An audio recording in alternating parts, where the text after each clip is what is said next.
Welcome to the Books on Air podcast. I'm Suzanne Harris, and my listeners get the secret story behind the book.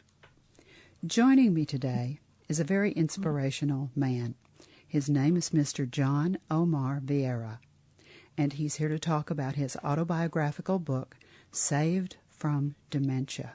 Mr. Vieira, welcome to Books on Air. It's such a pleasure to have you. Thank you for joining me. Thank you. What a pleasure to be on your show. Thank you. You know, I'm always curious. Authors write books for all kinds of reasons. Your book is inspirational as well as a very personal journey. What made you decide to write a book and share that journey with the world? It was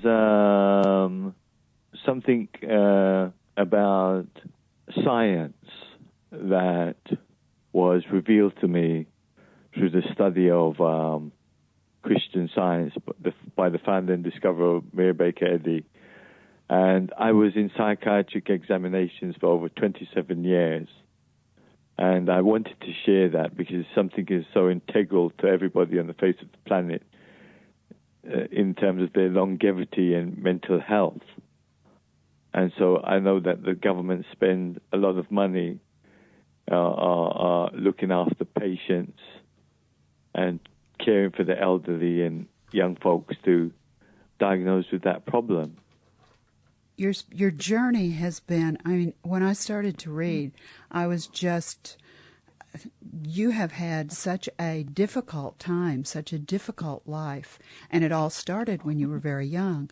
Yes. Let's give our listeners an overview of what the book covers in your life. I know that's a difficult thing to do because there's a lot of it. Yes. Well, an overview. If I can start, I was left as a child in the care of my mother's Khan family, Hindu-Muslim, in a tiny Hindu-Muslim community. And that was had impacted hugely, but there was also the tiny community of Hindu Muslims, the Arabic financial monopoly, unification of the black African combination, the list goes on, the Islamization of knowledge, the members of my mother's Khan family and their affiliations, Guyana, Indo-Afro-Guyanese High Commission, government, politics, community and their affiliations, the Arab Confederacy, the Hindu antipathy, the incipient exposition that I was in the astral plane, the described Omar Umar angle of incidents, the obscurity of cradle infancy. The list is endless. The Asian economy, the particular use of the English sovereignty, the House of Saudi Arabia, women's liberation, the power of attorney, historic Latin European imperialism, the socio-economic political agenda and its implications, the emphasis of the developmental process through the vicissitudes of my naturalization within the emphasis of social services intervention, social security dependency, prescribed medication, exchange of British citizenship, the particular use of the English sovereignty, Arab English royalty, the Great British Commonwealth, Great British colonialism, religious and cultural intersection, the nature of the transactions, the metaphysical impact, justice and recompense, my identity, social mobility, and the implications are enormous, and this all impacted on you've got to understand as a child, in the community in London, nobody actually called the child by his Christian name, which was John. Wow, that impacted you tremendously, didn't it? Yeah, absolutely. You can only imagine. I mean, I really didn't get to grips with any of this until I was actually, oddly enough, admitted into psychiatric care. And you could see where it was leading to, actually, couldn't you? Yes, and I'm sure when you looked back, you could see where your path had been just made for you. I mean, you didn't have any choice. Absolutely. So what saved you? The title of the book is Saved from Dementia. What saved you? Well, let me just read one little short paragraph. It won't be too long. It's a short paragraph. This is what saved me. Basically, the healing of this book arrives at the point of the impact of divine metaphysics as revealed to the author, John Omar Vieira, by his understanding of Christian science and science and health with Key to the Scriptures, written by Mary Baker Eddy, as well as the author's Latin surname Vieira, indicates as being nearer to the truth. And it's that book, Science and Health, written by Mary Baker Eddy, the discoverer and founder of Christian Science, along with the other writings who actually established the Church of Christ Scientists altogether and Christian Science, the religion. It inspired me hugely. Yes, it sounds like it. It really did save your life, didn't it? It did, absolutely. Now, when you decided to write this book, was there an event? Was there something that happened that said, write it now, Mr. Vieira? Yes. What happened? Well, I was still under psychiatric care. I was still claiming Social Security benefit. I couldn't work. But I had skills. I was computer literate. I was a painter and decorator. I had qualifications previous to my breakdown and everything like that. So I could paint and decorate. So I met a gentleman called Dr. Brian Blanford, who was actually a physicist in London, an English professor.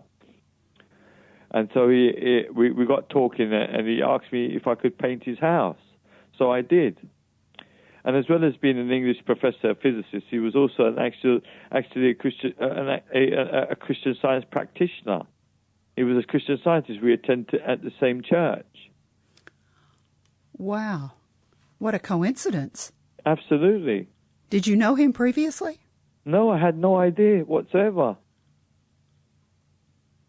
So what happened?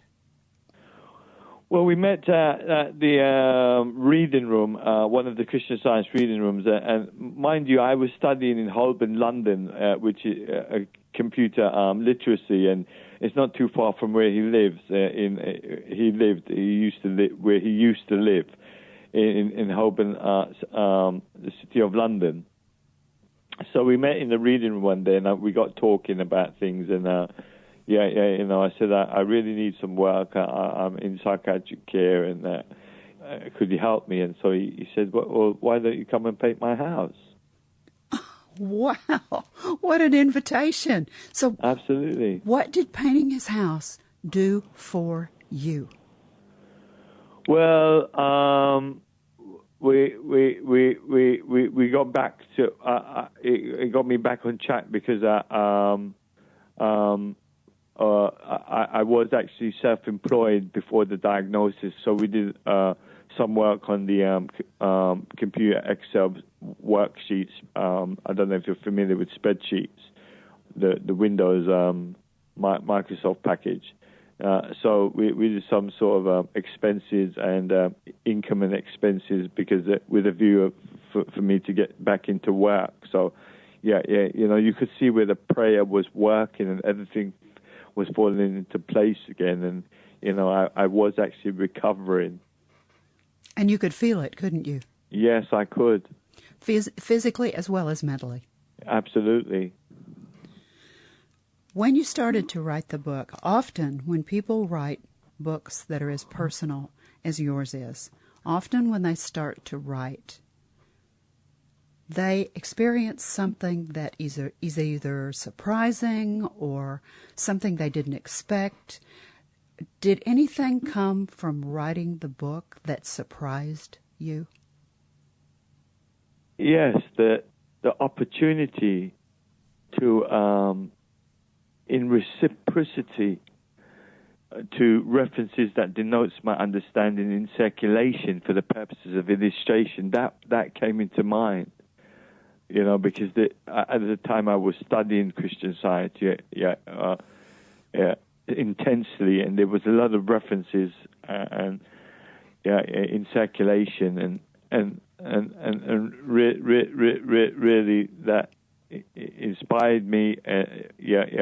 Took the opportunity to scientifically and spiritually respond to senior consultants And I mean, Dr. Blanford himself being a professor, a more senior gentleman, a professor, made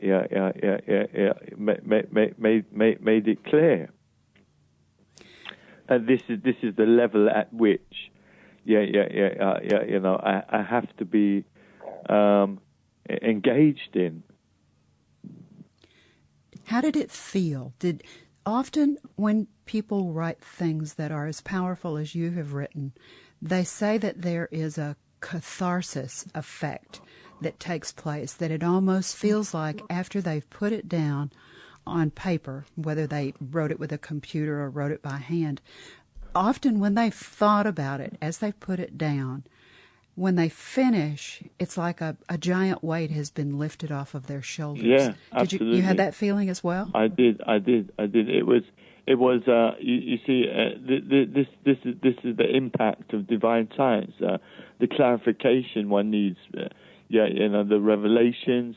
To put it down on paper, as you quite rightly say. The great lifted burden is that the next day or the following day or whenever you do it again, be sure to leave the house or go into the environment, and in that sense, sort of purifies the environment. Oh, I like that phrase. It purifies the environment. Yes. Tell me about the title. Why did you decide to call it Saved from Dementia? Well, we hadn't at the time. At the time, I actually thought it was going to be diagnosed with dementia, but we thought saved because we wanted the healing aspect to be predominant, central to it all. We wanted the healing proofs and evidence. Now, the cover is somewhat controversial.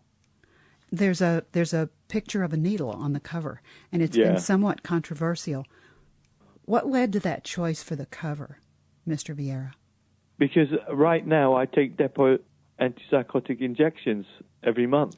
Ah, so it's perfect. Yes. I haven't got, with a view of discontinuation, because, of course, I haven't got the financial leg to stand on where I can turn around and say, well, this is enough. I've been healed from this diagnosis. It's been going on for too long. I finally have a financial leg, probably from the sale of my royalties, or if it gets into the right hands. Would you sign me off Social Security benefits and discontinue the medication? Because I no longer need it. But if I don't have that financial leg, and that's the contemporaneity, you see, because, of course, as well as writing the book, there's a socioeconomic dependency. You're caught in a proverbial catch-22. Absolutely. To claim Social Security benefits, you're diagnosed with an illness, mental health illness. And because you're diagnosed with a mental health illness, you cannot work, you claim Social Security, and it goes on and round in a circle. Wow. And there's so many patients out there that they just end up committing suicide. I've been there for over 27 years, and most of them have died. A lot of them have committed suicide. They've killed themselves. That is amazing to think that the system itself is driving people to suicide. Absolutely.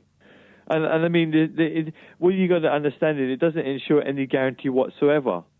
For example, hadn't I met this professor, hadn't I written the book, I mean, I might have found myself doing exactly the same thing. Right. But of course, I mean, it is sink or swim, but this is life for all of us. I mean, it could happen to anybody. It's the decisions we make in life is according to how we live, is it not? Yes, you're absolutely correct. You're absolutely right. Now, some of us are rightly guided and some of us are not. Yes, you're right. And right now, everything is in such a turmoil and flux because of everything that's happening in the world. Absolutely. That on top of everything else. Yes, absolutely. Well, I'm going to tell them where they can find it. What do you think? Yes, that's a good idea. That sounds like a good idea. It is available on Amazon, so let me tell you how to find it. Now, if you've never purchased a book on Amazon before, the first time I went there, I thought it was a tiny bit intimidating because I didn't know what to do. There's all the pictures on their homepage, etc. Yeah. So if you just put in www.amazon.com,